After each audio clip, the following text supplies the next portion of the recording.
Oui, merci Madame la Présidente. Moi, je peux aussi que m'associer aux propos qui ont été tenus par rapport à la qualité de la présentation de leur travail fait par nos deux rapporteurs. Moi, j'ai juste assisté à quelques auditions ici même, donc pour recevoir un certain nombre des acteurs. Force est de constater que entre les années 60, où nous avions 32 000 hommes à peu près prépositionnés en Afrique, aujourd'hui nous sommes peu ou prou aux alentours de 5 000, et que ceci, je veux dire, est un petit peu le symbole, j'allais dire, un petit peu de l'évolution de notre dispositif.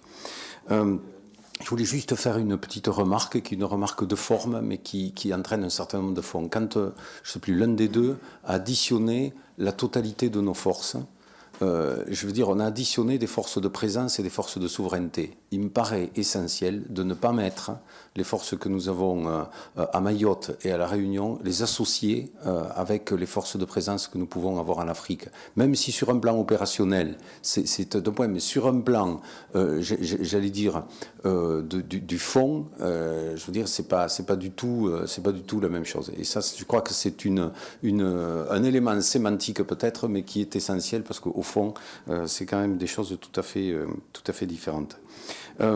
J'aurais deux questions. La première, il y a un certain nombre d'accords militaires qui ont été signés avec un certain nombre de pays de la région, dont je pense, si ma mémoire est bonne, le dernier en date, c'est avec le Sénégal le 18 avril dernier.